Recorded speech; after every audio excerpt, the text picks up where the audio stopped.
Welcome to the Climate Commission podcast, Climate Chats with Students. I'm your host, Sonya, and I'm the Climate Commission Officer for the Climate Commission for UK Higher and Further Education. And the Climate Commission is a partnership between Association of Colleges, EAUC, Guild HE, and Universities UK. And we're working to coordinate climate action in the sector by the end of 2020, but also looking towards COP26 in November 2021. Students are at the heart of our work, and so we decided to start this podcast to showcase students' journeys with sustainability and share their insights with the sector and with the wider public.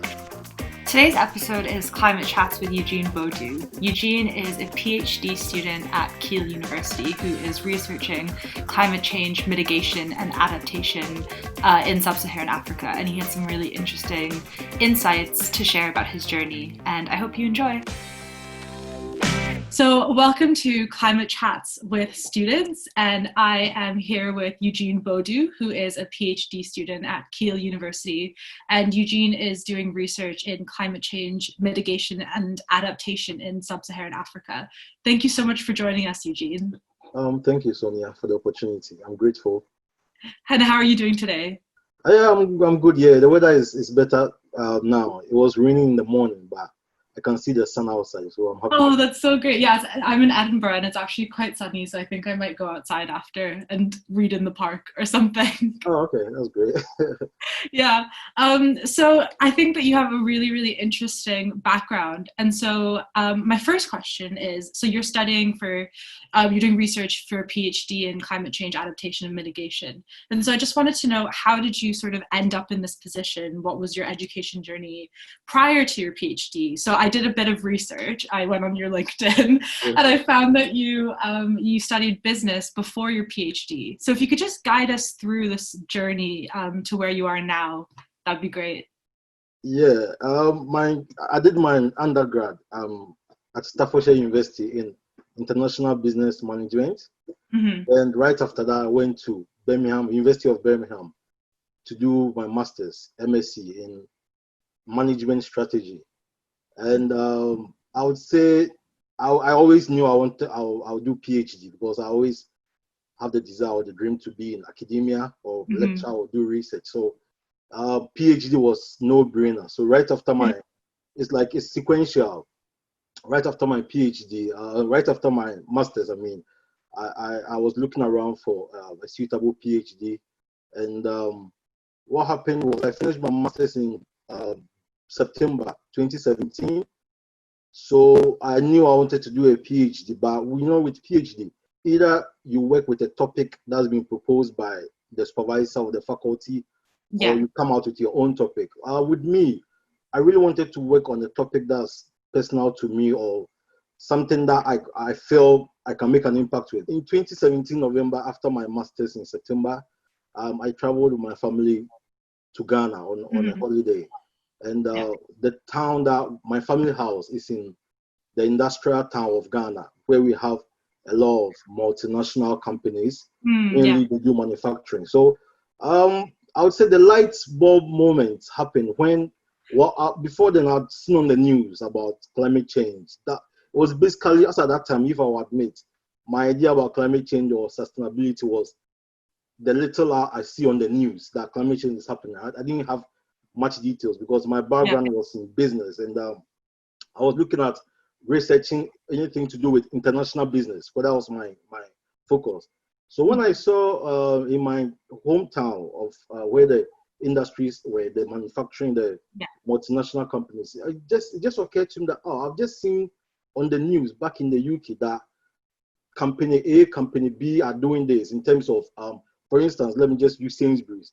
I saw on the news that Sainsbury's have modified their truck in the shape that they've streamlined the shape of their truck so that it will use less fuel, and they're also using biofuel to transport their goods. Back in Africa or in Ghana, what I saw was the companies or the multinational, the subsidiaries of these companies were actually transporting their goods with normal old trucks. So that was where the light bulb moment came. I was like, what's happening back in UK? They are making changes, but over down here, I don't see any changes. Mm-hmm. So then I realized, let me just think about a topic that will compare or look at what is happening in Africa, on the grounds in Africa. So that was where I came up with the topic of climate change mitigation, adaptation of multinational companies in Africa. So I will admit the purpose was to look at the multinational companies. That was the focus initially. And luckily for me, I sent proposals around, and Keele got back to me. The reason why I chose Keele was because the correspondence was good. Yeah. The supervisor called me personally to discuss about my proposal and my topic, and that was my journey. That was how I got to PhD. Do you mind telling me a bit more about your actual PhD research?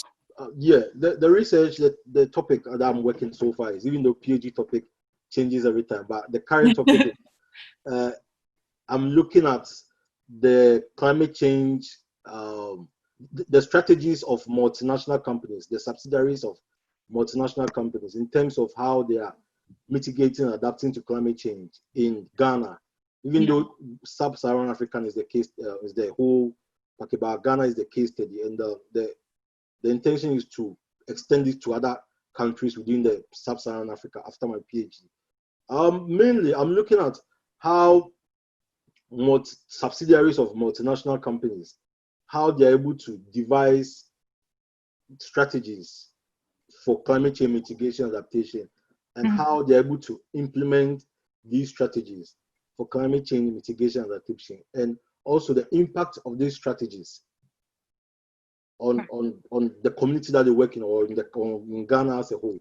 So it's looking at, because from my research so far, I realized some of these subsidiaries just take orders from the parent companies who are in mostly Western countries. Mm-hmm. But the question is, I mean, every country or the local environment is different. Yeah. So maybe a company, a subsidiary in Ghana might have parent company in, let's say, Germany, and they will have orders or direct strategies from Germany as to how they should combat climate change. But what works in Germany might not work in Ghana. Yeah. So my research is to look at, on the ground level, what strategies they are doing. And mainly, I'm actually excited about even though I'm not done yet, but I'm excited about the recommendations that I'll make to companies that I'll interview. And I'll actually interview officials of these companies. I'll do a face-to-face interview, permitting COVID. Face-to-face interview, of their strategies. Like, it's something empirical, something practical. Yeah, so you're giving them tangible advice. The recommendations, Yeah, that's brilliant. I'm really excited to share that with everyone. I just find it very interesting that you're coming from business, and so you had your bachelor's and your master's in business, and then you were looking to do business, but you ended up sort of in this very interesting space of business and climate change. Yeah. I think that's brilliant. And so my next question kind of relates to that. So before I know you said your knowledge of the climate crisis before your PhD was very much just like whatever you hear on the news here and there. So would you say that you became interested with the climate crisis when you began your PhD, or was it something that you were sort of thinking about before that? I'll admit, before my PhD, all I knew was the things I saw on the news and the things I read in the newspapers, and it's not details, it's just superficial. So I didn't have much knowledge, and my interest, if I'll admit, wasn't so much into climate change. But once I started my PhD and I did research and I went to conferences, workshops, seminars, and I realized, wow, this is really a serious issue. Like, this is looking at the figures and what's happening and the projections. That was when I realized, wow, this is like a bigger issue. So it actually piqued my interest, actually pushed my interest towards it. I was like, wow, this is something practical. This is like something that is happening. So it's really very important. And I mean, I hope my supervisors don't hear this, but for now, I'm kind of shifting towards the sustainability, climate change side of my research more than the business side. Yeah. Even though I'm supposed to balance it, but like, I'll admit, I'm kind of shifting towards that. That's so interesting. So what does this shift mean? So before you were doing more business, but yeah, how are you focusing more on the climate side now? On paper or technically, I'm still a student of the business school because that was where I was my admission is. So that was but my whenever in terms of my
Your degree is in part, like your PhD is in part because you feel like this responsibility to your children and your children's children and the generations after us. So I was just wondering, oh, sorry, there's a bit of a noise outside. Yeah. So I was just wondering, like, how you see your research, like, how do you see yourself using your research in the future? Like, what would you like to do to sort of, ensure that we live sustainable lives? From my research, I've realized Africa as a continent has 54 countries, and we contribute just 3%, almost about 3% towards emissions, global emissions. Mm-hmm. But we are the most vulnerable region. Africa is the most vulnerable region.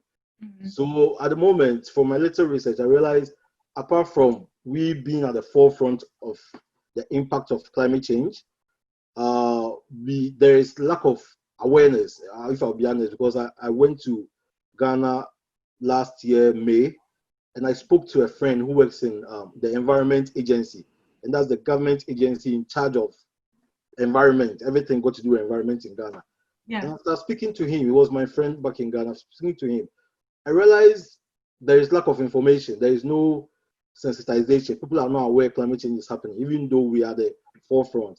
So mainly, my aim during or when I finish my PhD is to actually move back to Ghana and sort of create a roadshow where I will visit schools from primary school to university level, and even if they'll give me an hour or two and just talk about climate change and how best they can do, create awareness and let them know that, look, we are the forefront of it, it's happening, so and it's going to affect us the most, so we might as well just take action as soon as possible. And also apart from that, I have so many personal things I want to do. I mean, I went to a playground with my children, and I realized in Africa, where I come from, due to economic development, we don't have these playgrounds like in the UK. Yeah. I just told my wife that, I think if I get a chance or the opportunity, I really want to go back and use wood, old wood or scrap to actually design. I've actually designed it on paper to create playgrounds in areas for children to come out and play. And things like using pallets, and we have a lot of bamboo in Africa, which is very cheap, and we see them lying around, use it to create slides, swings. Yeah. So these are some of the things I really want to engage in, apart from definitely lecturing or doing research about climate change in Africa. Wow, that's an amazing combination of future projects. I can't wait to see what happens with that. So you mentioned that you want to, part of what you want to do is I love this idea. So it's this roadshow of going around schools and teaching kids about the climate crisis. And you also mentioned that you are interested right now in exploring how to embed sustainability into educational curriculum, especially in Africa as well. And so in your opinion, how would you like to see primary school, high school, and university courses taught in the future to fully consider climate change and to embed sustainability? So what about your courses would you like to see changed? I always say to myself, I'm lucky. I'm a student at Keele at this time, because Keele is actually doing so well as a university when it comes to sustainability. And I'm happy with my supervisors, especially Professor Zoe Robinson, who is like at the forefront when it comes to climate change, sustainability, and education. And I've attended several lectures, several workshops, and then recently I engaged in the UN Principles for Management in Education. It's sort of an organization that looks to train people in terms of carbon. So I engage in the carbon literacy training, and at the moment I'm just waiting for my certificate to be a carbon literate. Oh, great! Amazing. Congrats. So with that, I realized education is sustainability, even though it's happening in UK. I mean, for Keele, I know it's happening very well. I don't know about other universities. And but I did a little research. I did just a quick research, and I realized back home in Africa. Sorry that I'm going back to Africa, because that is my area of concern. That's my area, and that's where I come from. No, good. I think it's great. Yeah, it's not happening at all. I mean, I'm yet to see. I've gone through universities, their curriculum. I'm yet to see any curriculum that highlights sustainability or climate change. I don't know if it's not there at all. So, in my opinion, it will be good that they will actually make it compulsory, because this is not like a subject that you will use to get work. This is something practical, something that is happening, something that might cause a disaster, or a sort of end of the world apocalyptic event. So we might as well just make it compulsory so that people will be aware, in our own very small way. And personally, I think it should start from the very lower level, primary school, because my daughter is 6 years, and the amount of knowledge or information that she can absorb, like her mind is like a sponge. So we should start from that level and educate them up to the university level. And personally, I think it should be compulsory or attached to courses or modules, so that even if the older generation are not aware, I mean, those now or behind us will be aware, and they will take steps to prevent this disaster. So we did talk a bit about projects that you do outside of academia, or outside of your PhD actually, and one of them was that you work with a project that organizes annual festivals to create climate change awareness. So this is really interesting, and of course this has to do with climate change, and so I was wondering how you got involved with that, and what exactly you do with that, and if you could explain that a bit more. This is it's mainly a project conducted by PhD students or postdoc students, and it's in collaboration with University of Manchester. So what my team we are doing at the moment is a funded project, and what we are doing is there is an organization called Envirolution, and what they do is every summer they organize free festivals, and the essence of the festival is to create awareness of climate change. So they have different shows, different workshops. Where it's a big festival. I mean, I'm doing the data analysis for their impact. They've been in existence for 10 years, and I'm looking at their figures. I mean, at one time they had attendance of about 6,500 participants. Wow. So, it's massive, and it's mainly funded by grants from the Manchester City Council. But what we are doing as a team is to research and analyze and produce an impact assessment report, where we will highlight the impact of Envirolution as a festival on the community and on Manchester, so that in the future they will still continue to get their grants. And when I look at on their website, they have videos of previous festivals, and it's really big. I mean, they train and teach kids on simple, sustainable living experiences like growing your own vegetables, and we have different workshops. Yeah. So when I saw it, I was like, no, this is something very close to me. So I might also just get involved, produce the reports that will ensure that Envirolution gets the continuous grants that it gets. Yeah. What I can do is I can link Envirolution when I post this podcast up. I can link to it so that people can learn more about it.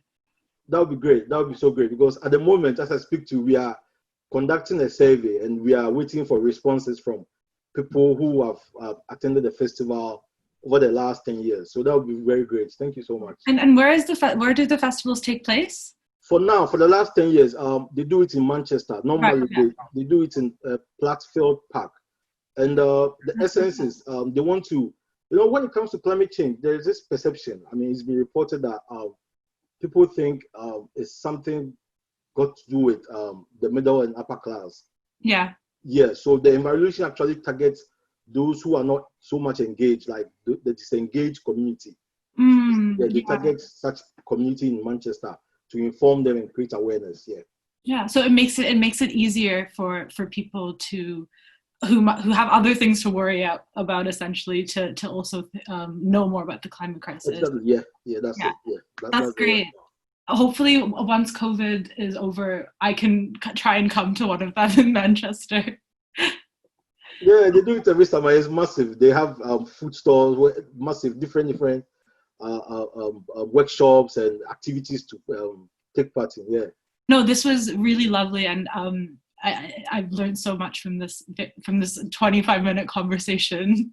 So thank you so much, Eugene. Oh, thank you so much, Sonya, for the opportunity. I'm really glad we had the discussion. Yeah, me too. What I'll do next.